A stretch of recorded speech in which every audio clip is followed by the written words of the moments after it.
Hello everyone, welcome to our channel Lingualit Capital. In this lecture, we will discuss one of the most famous work of Sir Thomas More, that is Utopia, जो कि first time published हुआ था 1516 में Latin language में, and after that it was translated in English in 1551 by Robinson in, and that time his supervisor was Desiderius Erasmus. Desiderius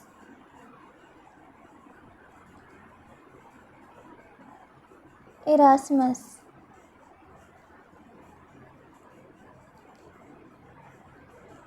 And it is a fictional book, or we can say that socio-political satire. And here we have a question that what is the meaning of utopia? So it's an ideal state which is not exist, or we can say that a place where everything is in a perfect state, or we can also say that no place or good place. Means simply कहें तो राम राज्य, जहाँ सब कुछ perfect हो, means एक ideal state, आदर्श समाज, ideal society.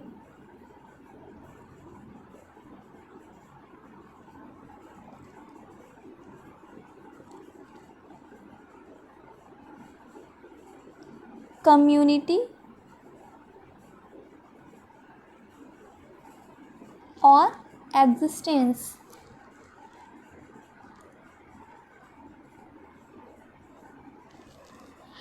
इनका चित्रण होता है जहाँ वॉर, पॉवर्टी एंड इनइक्वालिटी जैसे मेजर प्रॉब्लम्स को सॉल्व किया जाता है. वॉर, पॉवर्टी,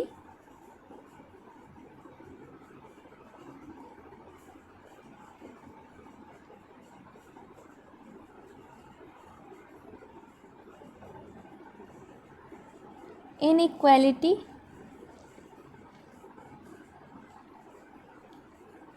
इन सारी प्रॉब्लम्स को सॉल्व किया जाता है.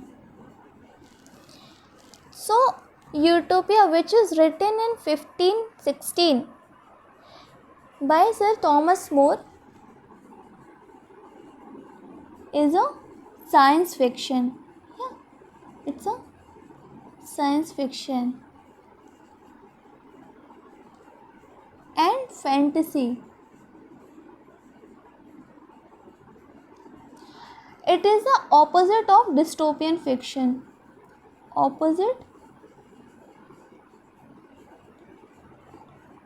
of dystopian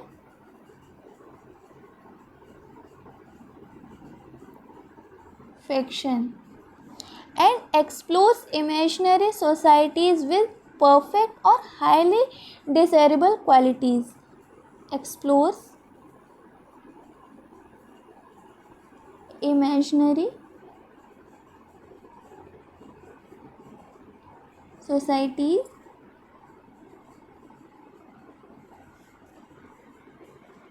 with perfect or highly desirable qualities. Or in other words, utopian fiction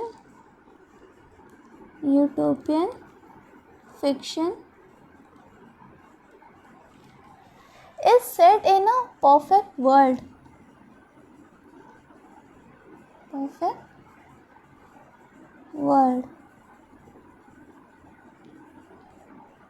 An improved version of real life, means an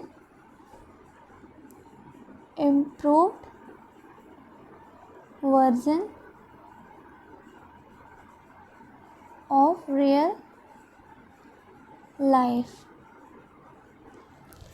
तो इस बुक में एक फिक्शनल आइलैंड है जो कि इसका नाम यूटोपिया है, और इसी के बारे में यहाँ बताया गया है. वहाँ के रिलीजियस,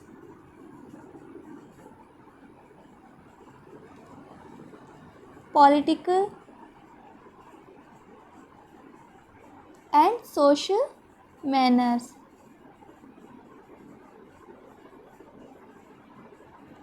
इनकी बात इसमें की गई है। एंड इसमें जो भी स्टोरीज़ हैं वो सभी सर थॉमस मोर के पॉइंट ऑफ व्यू से रखी गई हैं, जहाँ पे थॉमस मोर ने अपना ही नाम यूज़ किया है।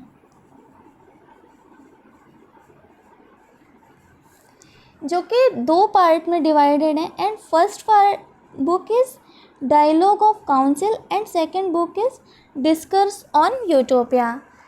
तो ये जो 2 बुक्स में डिवाइडेड है। एंड अगर हम इनके बुक्स की बात करें तो first book dialog of council, तो इसमें Thomas more and Rafale हेथलोडे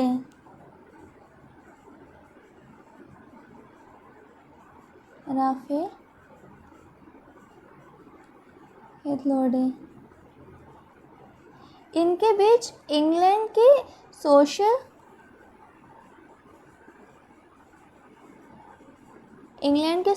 and economic problems पर एक डायलॉग में संवाद है। Social and economic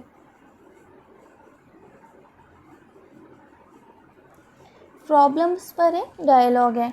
and second book की अगर हम बात करें तो जो कि डिस्कस ऑन यूटोपिया, तो यूटोपिया नाम के एक आइडियल सोसाइटी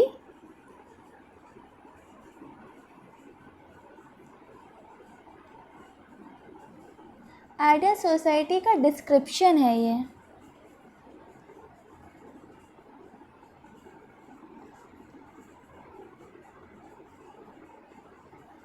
जिसकी हेथलोडे अपने ट्रेवल्स के दौरान खोज करते हैं इस जगह की।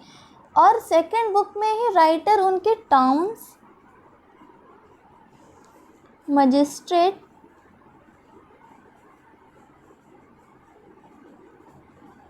Trades, traffic, travelling, slaves, military discipline,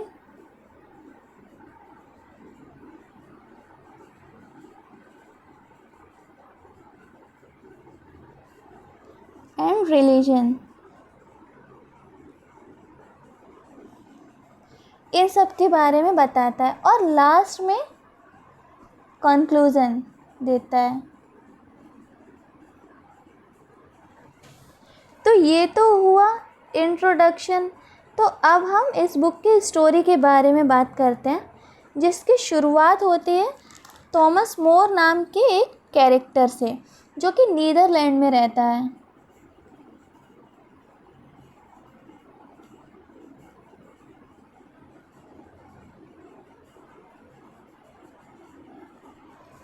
और वहाँ किंग हेनरी एट्थ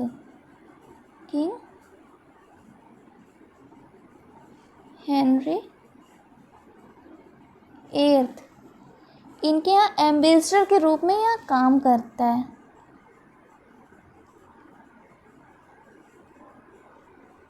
एम्बेसडर के रूप में यहाँ काम करता है, जो कि इंग्लिश ओन से रिलेटेड बिजनेस होता है। तो ये एंटवर्प नाम की जगह होती है,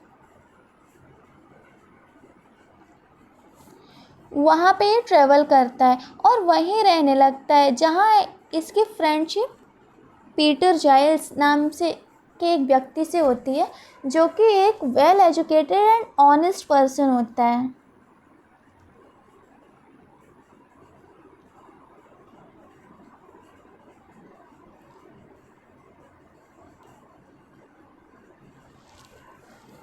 तो एक दिन थॉमस मोर चर्च से घर वापस आ रहा था, तो जाइल्स के यहाँ भी चला जाता है, जहाँ जाइल्स एक ओल्ड मैन जिसका नाम राफेल हेथलोडे है, तो उससे वो बात कर रहा था। Raphael Hythloday is a old man, इनसे बात कर रहा था, जो कि पुर्तगाल से आया हुआ था। और काफ़ी ज्ञानी लग रहा था।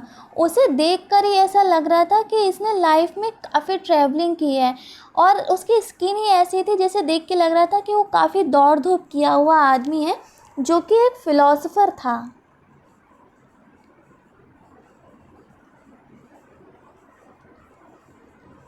इसकी लंबी सी दाढ़ी थी। फिर ये तीनों लोग मिलकर थॉमस मोर के घर गए और उसके गार्डन में बैठकर बात करने लगे, और वहीं ये पता चला कि ये जो हेथलोडे है ये वाकई वर्ल्ड की बहुत सारी जगहों पर घूम चुका है और एक हिस्टोरिकल एक्सप्लोरर है। ये हिस्टोरिकल एक्सप्लोरर। यहाँ तक कि ये जो एशिया के रास्ते न्यू वर्ल्ड है वहाँ भी ये जा चुका होता है, जिस वजह से ये काफ़ी अलग अलग कल्चर सीख चुका होता है और अलग अलग लोगों को भी पहचान चुका होता है। और वहीं पर ये हेथलोडे यूटोपियंस के कांटेक्ट में आया था। तो अगर हम यूटोपियंस की बात करें तो ये यूटोपियंस जो हैं ये एक आइलैंड पर रहने वाले लोग हैं जिनकी बात एकदम निराली होती है, और थॉमस मोर और जाइल्स काफ़ी इम्प्रेस होते हैं हेथलोडे से और उसे इंकरेज करते हैं कि इसे प्रिंस के सलाहकार के रूप में प्रिंस की सर्विस में जाना चाहिए। बट वो वहाँ जाने से मना कर देता है, वो वहाँ नहीं जाना चाहता है क्योंकि वहाँ के लोग बहुत ही करप्ट एंड प्राउडी होते हैं। और वो उन दोनों को ये भी बताता है कि उसने कर्डिनल जोन्स मॉर्टन के यहाँ काफ़ी साल पहले इंग्लैंड में डिनर किया था उनकी टेबल पर, जहाँ एक लॉयर सज़ा देने के मामले में इंग्लैंड की बड़ी तारीफ़ कर रहा था। वहाँ के चोरों को क्या होता है ना कि डायरेक्ट डेथ सेंटेंस सुना दिया जाता है, जहाँ हेथलोडे अपनी बात रखते हुए ये बोलता है कि इस तरह सज़ा नहीं देनी चाहिए, बल्कि इसके बजाय इंग्लैंड को अपनी सोशल कंडीशन को बदलने चाहिए और यहाँ के कुलीन लोगों मीन्स लैंड ओनर्स में सुधार करना चाहिए, क्योंकि इन्हीं की वजह से लोअर कास्ट अफेक्ट होती है, जो कि लोअर कास्ट की गरीबी और परेशानियों का कारण बनती हैं। और इसके बाद हेथलोडे कहते हैं कि उन लोगों को डेथ सेंटेंस सुनाने के बजाय हम उन लोगों से मेहनत का कोई काम भी करवा सकते हैं एज अ पनिशमेंट, जो उनकी लाइफ के लिए भी अच्छा होगा। तो उस टेबल पर बैठे लोग मेरी बात से डिसएग्री हो जाते हैं, और ये हेथलोडे बताता है कि तभी मैं समझ गया कि यहाँ सभी लोग नार्सिसिस्ट मतलब कि चापलूसी सुनना पसंद करते हैं। And at the end of the story Thomas More फिर भी यही सोच रहे होते हैं कि तब भी आपको प्रिंस के सलाहकार के रूप में होना ही चाहिए, जो कि उस देश के लिए काफ़ी बेनिफिशियल होगा। लेकिन हेथलोडे मना कर देता है, बट उसी टाइम वो अंदर ही अंदर ये सोच रहा होता है कि अगर मैं चार्ल्स एर्थ या लुई सेवेंथ के सलाहकार के रूप में काम करूँगा तो मैं उनको यही सजेस्ट करूँगा कि उन्हें अपने वॉर्स को रोककर उनको छोड़कर डोमेस्टिक मैटर्स पे ज़्यादा ध्यान देना चाहिए। लेकिन फिर क्या, कुछ होना तो है नहीं, क्योंकि किंग मेरे ऐसे एडवाइस मानेंगे ही नहीं, और बल्कि मुझे भी ना चाहते हुए गलत पॉलिसीज़ और कानून को एक्सेप्ट करना होगा। तो ये तो रही फर्स्ट बुक की बात, और यहीं पर first book finish and second book की शुरुआत होती है, जहाँ हेथलोडे यूटोपिया नाम का जो आइलैंड होता है उसके बारे में डिटेल में बताते हैं कि वहाँ की सिटीज़ जो हैं वो आपस में समान मतलब कि इक्वल हैं, आपस में समृद्ध प्रोस्पेरस हैं। और ये जो एमरेट है जो कि सेंट्रल लोकेशन पे होने की वजह से लोकेटेड सेंट्रल लोकेशन पर होने की वजह से ये वहाँ की कैपिटल होती है।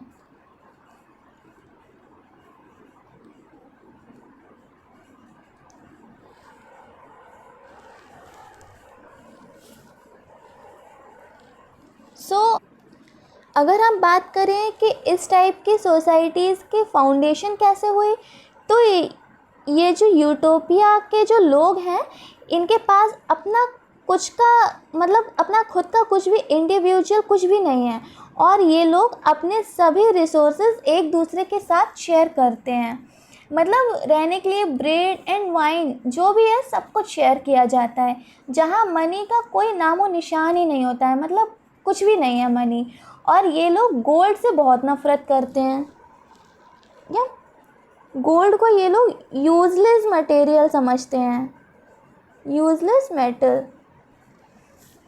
सो इन लोगों की अपनी कोई प्राइवेट प्रॉपर्टी तो नहीं है, बट फिर भी ये जो लोग हैं ये अच्छे खासे संपन्न फैमिली और हाउस होल्ड वाले लोग हैं, रहते हैं यहाँ पे, जो कि काफ़ी बड़ी बड़ी फैमिलीज़ में रहते हैं, जहाँ कुछ फैमिलीज़ में 10 और कुछ में 16 मेंबर्स होते हैं। और ये खेती करते हैं, कारीगरी करते हैं, और कम से कम एक दिन में 6 घंटे तो काम करते ही करते हैं, उससे कम नहीं। और जो लोग काम नहीं करते हैं वो सिर्फ खाते हैं और सोते हैं, तो वो भी यहाँ फ्री होते हैं। वो जैसे चाहे वैसे अपना टाइम स्पेंड करें, जैसे चाहे वैसे अपनी लाइफ को यूज़ करें। और वहाँ यूटोपिया में कुछ लॉज भी हैं जिनको वहाँ के सभी लोग फॉलो करते हैं। तो वहाँ एडल्ट्री की पनिशमेंट होती है।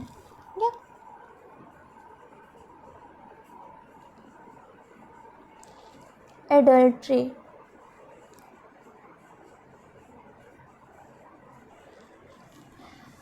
वहाँ पे एडल्ट्री करने के लिए फ़र्स्ट टाइम तो ज़्यादा पनिशमेंट नहीं दी जाती है, बट अगर वही चीज़ सेकंड टाइम भी की जाए तो डायरेक्ट डेथ सेंटेंस सुनाया जाता है। और इन यूटोपियंस के देख रेख करने का, इनको इंकरेज करने का काम यहाँ के मजिस्ट्रेट, जिनका नाम फिलैक्स है, तो इनका काम होता है। और ये मजिस्ट्रेट इन यूटोपियंस के सुपीरियर, ये सुपीरियर होते हैं।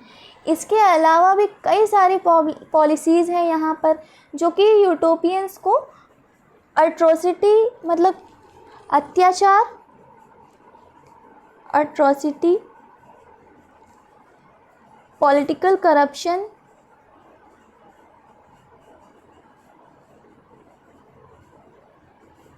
एंड रॉन्ग डिसीजन मेकिंग से बचाती हैं। और वैसे तो उनके जो मजिस्ट्रेट हैं वो अपने वहाँ के लोगों से प्यार करते हैं, काफ़ी अच्छे से बिहेव करते हैं, बट फिर भी अगर कभी मजिस्ट्रेट कुछ गलत करते हैं तो उनके लिए भी कानून है। और इसके अलावा यूटोपिया में मजिस्ट्रेसी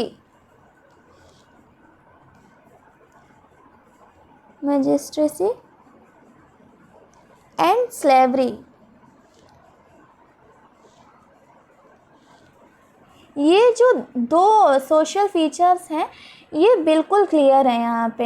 एंड स्लेवरी यूटोपिया में उन लोगों को एज अ पनिशमेंट दी जाती है जिन्होंने कोई बहुत बड़ा क्राइम किया होता है, और ऐसे क्रिमिनल्स के लिए ये कंट्री अलग से सिटीज़ प्रोवाइड कराती है। तो ऐसे ही एक एक करके एथलोडे यूटोपिया की सारी हिस्ट्री एंड ज्योग्राफी उन दोनों को बताता है, और फिर वहाँ के मिलिट्री डिसिप्लिन के बारे में बताता है कि वहाँ के जो लोग हैं वो फाइट, वॉर एंड ऑल ये सब बिल्कुल पसंद नहीं करते हैं। यहाँ तक कि जंगली जानवर को लड़ाई करना भी उनको बिल्कुल पसंद नहीं आता है। और अगर ये लोग फाइट करते भी हैं तो सिर्फ इसलिए कि खुद को डिफेंड कर सके, जो कि हर कोई नॉर्मली करता ही है, भला कोई सेल्फ डिफेंस क्यों नहीं करेगा, राइट। सो फिर इसके बाद वो यहाँ के रिलीजन के बारे में बताता है एंड लास्ट में कंक्लूज़न बताता है। और अपनी बात ख़त्म करने के बाद हेथलोडे बोलता है कि उससे जितना हो सकता था उसने उतना अच्छे से और डिटेल में यूटोपिया के बारे में बताया है।